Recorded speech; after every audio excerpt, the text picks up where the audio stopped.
are these people?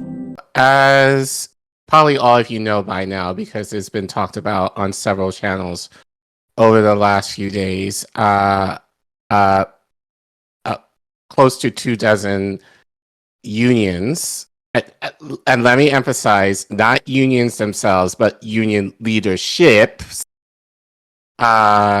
decided to do a thing and endorse Biden over a year before the election, which is ridiculous, Shameful. Shameful, and it just shows how little the Democratic Party has to offer in terms of actually providing for people, to the point where they have to hide their cover for that by having unions or Biden a year early. So shame. Common Dreams, probably one of our other favorite reporters, Jessica Corbett, at this point, because we've read quite a few articles from her over the last few months. Yep. She writes, in unprecedented show of solidarity, major labor unions endorse Biden for 2024. The largest labor mobilization in history begins today, supercharged by the excitement and enthusiasm of hundreds of thousands of union volunteers who will work tirelessly to re-elect a president they know has our backs, said the AFL-CIO president. So Jessica continues. Yeah, we're going to get into this. I'm going to tear this apart. On the eve of a Philadelphia rally hosted by labor leaders, this happened over the weekend, the AFL-CIO and 17 unions on Friday endorsed Democratic U.S. President Joe Biden and Vice President Kamala Harris for re-election in 2024. During the 2020 campaign and since taking office, Biden has pledged to be the most pro-union president, leading the most pro-union administration in American history. He has won praise for various appointments, including Julie Su for Labor Secretary, which still lacks U.S. Senate approval, and actions to improve the lives of exploited workers. Although Biden also has at times angered organized labor, particularly in December when he signed a congressional resolution preventing a nation rail strike as industry workers were fighting for paid sick leave, AFL-CIO President Lick Schuler still stressed Friday that there's absolutely no question that Joe Biden is the most pro-union president in our lifetimes. There's plenty of questions. Like a whole bunch Such of questions, actually. Well, Reef. I mean, that railroad one, very much so. Right. Like, I mean, I haven't seen him put a comfortable shoe on for any labor union, let alone, like what has he done for them lately? Anything? Right. Like, as I said earlier, keep in mind, this is union leadership. This does not represent union rank and file members. We'll get more into this because there are implications of this after the article. From bringing manufacturing jobs to America to protecting our pensions and making historic investments in infrastructure, clean energy, and education, we've never seen a president work so tirelessly to rebuild our economy from the bottom up and middle out, Schuler said. We've never seen a president more forcefully advocate for workers' fundamental right to join a union. Like this is so made up. Like, right? Examples, please. Well, we forcefully advocate for workers' fundamental to join a union, yet we're not gonna give them anything when they actually use their power. We're gonna tell them to sit the fuck down. Like, we're gonna literally get them to not strike. And it's not like the Democrats as a whole have been any better. Obama literally called off the NBA strike and a bunch of others. Like, keep in mind what happened after that railroad strike. There's literally a giant ecological disaster due to, like, terrible railroad infrastructure and working conditions. So, yeah. Like, what?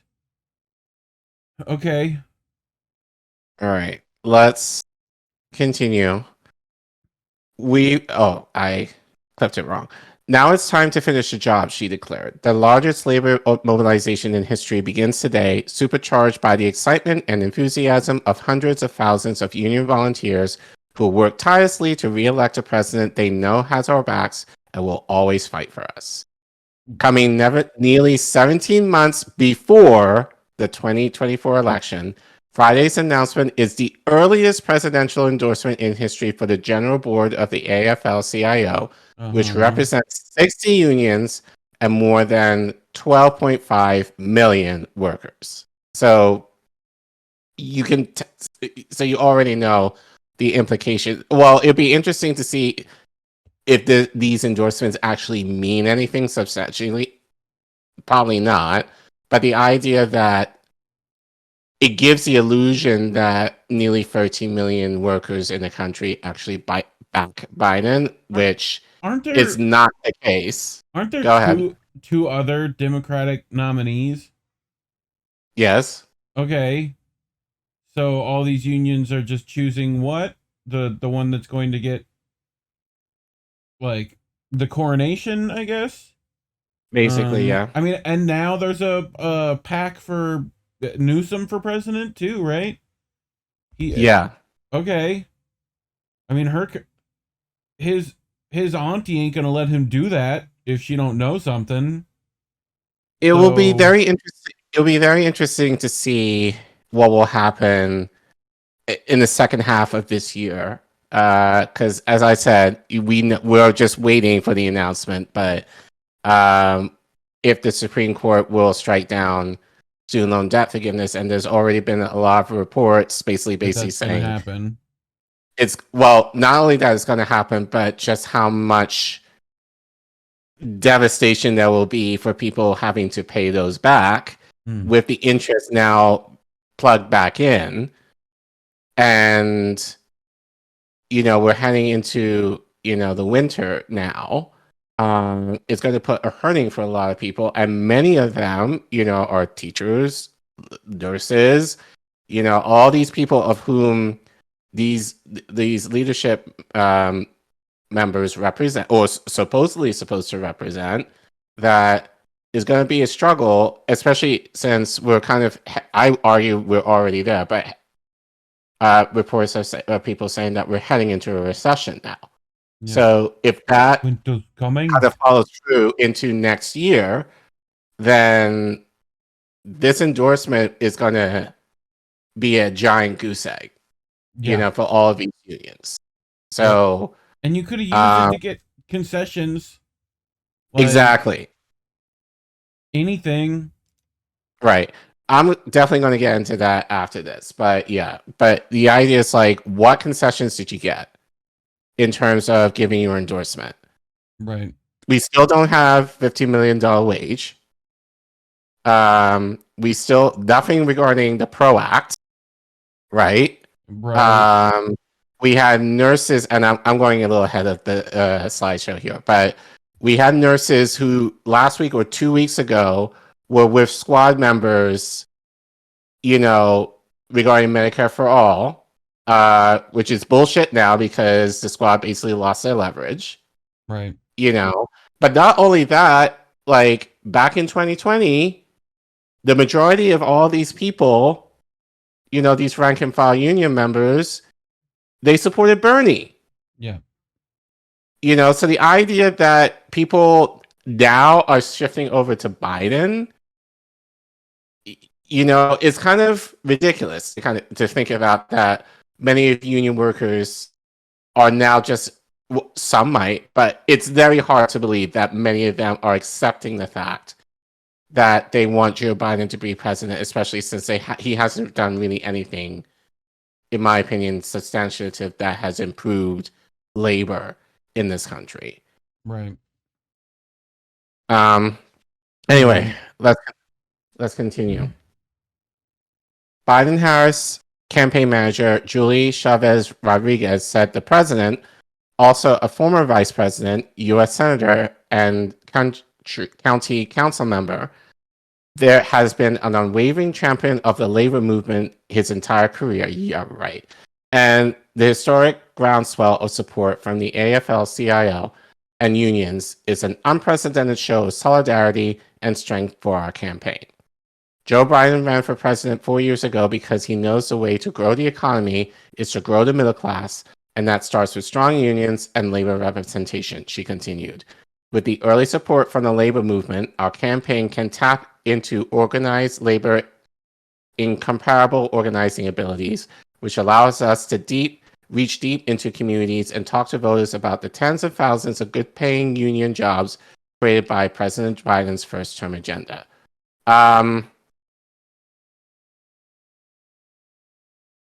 So, in other words, saying without saying it, we're basically co-opting what's happening within labor right now. Yeah.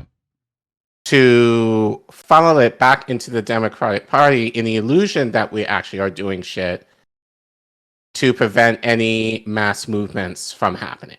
Yep. Basically is what she's saying without saying it. Right.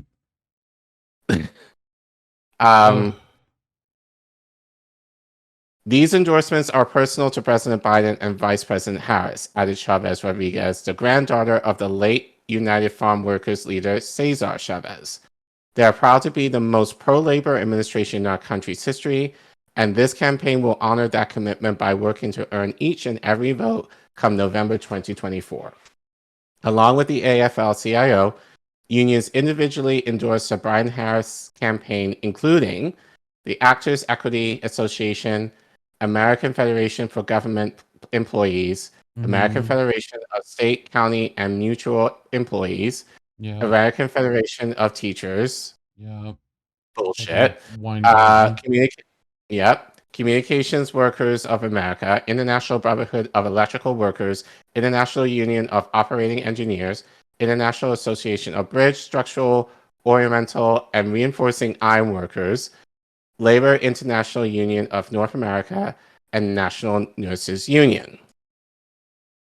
President Biden and Vice President Harris took decisive life-saving action at the very start of their term when their administration confronted the deadly global pandemic, sent NU President Sine Truffaut-Cortez. Nurses had their backs in 2024 because when we look at their track record, they can see that they had ours. That when nurses refused to get the shot and had to be forcibly leave their jobs. Right? As political extreme... Oh, sorry. Wrong paragraph. AFC-SME similarly noted that before Joe Biden was sworn in, the pandemic was raging and our economy was in free fall. Politicians, including the former president, shook hands with frontline public service workers for the cameras, then stabbed them in the back when the cameras were off by doing nothing, as essential workers were laid off because of budget shortfalls. You mean like Joe Biden and Kamala Harris shaking the hands of particular ALU leaders? Or is that... we're going to get to that. Oh, okay. We're going to get to that. Perfect. As political extremists try to roll back all the progress we've made and take away fundamental freedoms, said Saunders, Joe Biden will work with us to address the top issues for public service workers today, resolving the staffing crisis that is pushing millions of public service workers to exhaustion and leaving our communities unprepared for the next crisis. How? Like, what? Biden's new labor endorsements were intentionally announced ahead of the Saturday event at the Pennsylvania Convention Center in Philadelphia, which will be the president's first rally since confirming in April that he's seeking a second term. Harris was in Philly on Tuesday to meet with leaders from the Service Employees International Union. The Philadelphia Inquirer reported that the vice president said during the event, Joe Biden lives, breathes, and cares so deeply about the importance of strengthening and uplifting working people through strengthening and uplifting labor unions. That dude can barely live, breathe, or care, let alone let alone do the rest of what you said. Like, Calling Biden and Harris the most pro-labor, pro-public education leaders our country has seen in modern history. You're laying it on thick. Is outright lies. AFP President Randy Rangarn declared Friday that this weekend, the entire labor movement is joining together in an unprecedented show of strength and support to harness the collective power of working people determined to move this country in the direction of freedom, justice, and opportunity for all. You know what? I've said Max Frost is my personal nemesis. Yeah, Weingarten's up there, right? Yeah, let me catch Weingarten in the street and see what happens. Just making a whole little hall of injustice with all them in it. Right.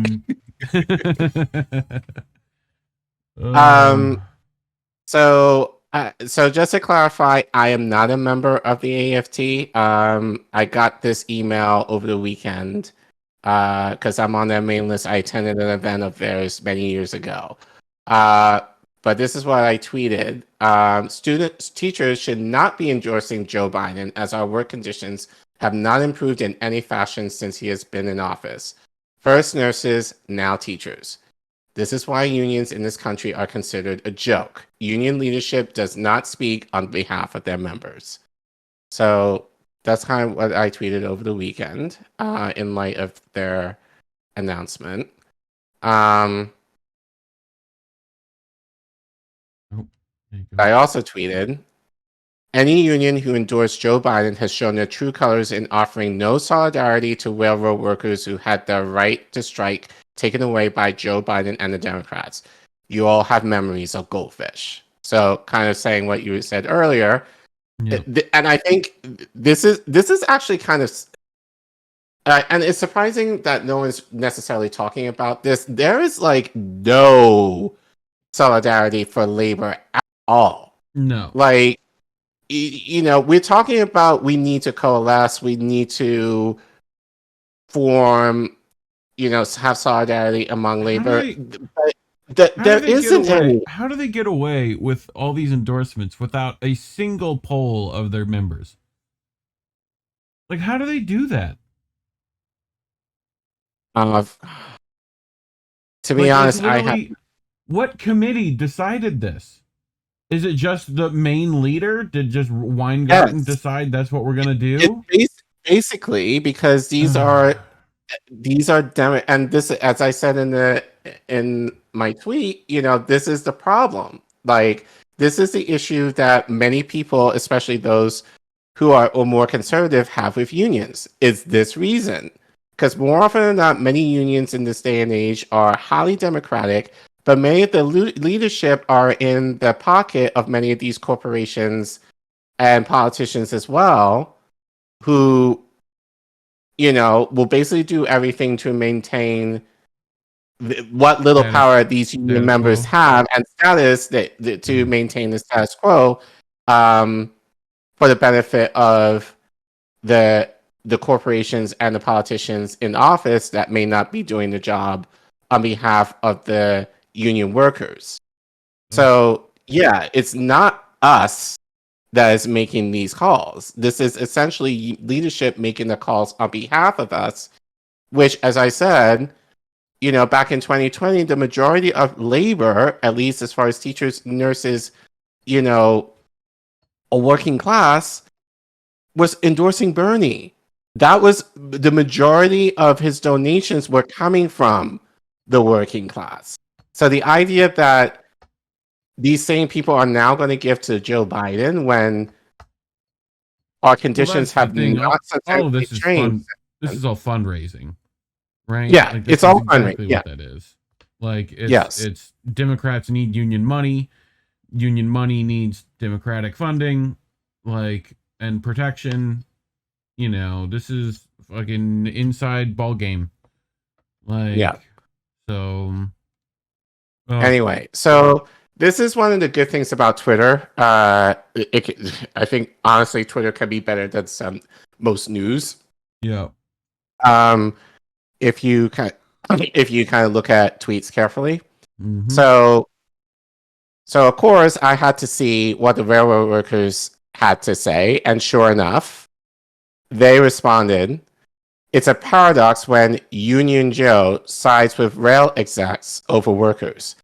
Endorsing an economy over workers stance contradicts his pro-union campaign claims. Hard to reconcile such decisions with the AFL-CIO's endorsement. Ugh. So they tweeted their displeasure over this. So this is from the Burn Identity. And she brought up several good points.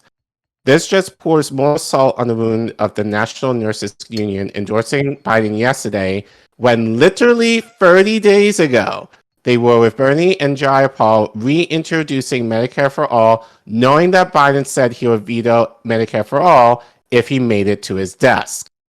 Gotcha, you want proof? Play the clip. Rolling the bean footage. Let's assume, and I've asked other candidates this kind of question, veto question. Let's flash forward. Your president, Bernie Sanders, is still active in the Senate. You can't hear it? No. Okay.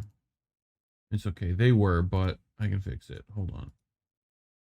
I always forget to do that. I would like to know what they say, even though I just can hear. Manages to get Medicare for All through the Senate in some compromised version, the Elizabeth Warren version or other version. Nancy Pelosi gets a version of it through the House of Representatives. It comes to your desk. Do you veto it? I would veto anything that delays providing the security and the certainty of health care being available now. If they got that through and by some miracle, and there was an epiphany that occurred, and some miracle occurred that said, okay, it's passed, then you got to look at the cost. I want to know, how did they find the $35 trillion? What is that doing? Is it going to significantly raise taxes on the middle class, which it will? Come on, man. What's going to happen? Give me a little break here. Look, my opposition isn't to the principle that you should have Medicare. I mean, everybody, health care should be a right in America. My opposition relates to whether or not, A, it's doable, two, what the cost is, and what the consequences for the rest of the budget are. How are you going to find $35 trillion over the next 10 years without having profound impacts on everything from taxes for middle class and working class people, as well as the impact on the rest of the budget? But we're able to find nearly $1 trillion for Ukraine, though. You have a problem figuring out whether you're for me or Trump, and you ain't black. Like, yeah, dude. I mean, this is what unions are going to endorse that, especially the nurses union. What's going on? Again, it's their leadership, not even workers. Even then, why would their leadership decide to, like, what does their leadership gain from this? You said it. Status, control, but it's all fear, mostly, I would imagine, because many of these unions are fairly weak in of themselves, and God forbid that they actually raise up workers in attempts to strike. You saw what Biden was able to do with the railroad workers. Imagine what he's capable of doing with anyone else. Yeah. They don't want to necessarily want that, at least the leadership. So this is just a way to kind of cover their ass by not opposing the Democratic Party, essentially. Oh, here's what they fucking get. Right. So this is very significant because no one has talked about this. So Jennifer Jacobs reported, I guess she was at the rally over the weekend, about 2,000 here in Pennsylvania per AFL-CIO for Biden's first big rally for his election race. The political event was organized by labor unions. So only 2,000 people came out to this. Yep. That should have been a lot more. For sure. Presidential candidate, the only presidential candidate endorsed by most of the labor unions now, at least the big ones. So then the Burn Identity continues. Building up for Biden's first 2024 campaign rally, 18 unions endorsed Biden as the most pro-union president in American history. 2,000 people show up. Yeah. On March 2nd, 2019, 13,000 plus showed up for Bernie Sanders' first 2020 rally in Brooklyn outside with around 39-degree temps. Working people know the real deal. Yeah. So Bernie was able to pull crowds, a lot bigger crowds compared to Biden, given his message. Too bad he sucked too. And- But yeah. And most of those people supported Bernie over Biden in 2020.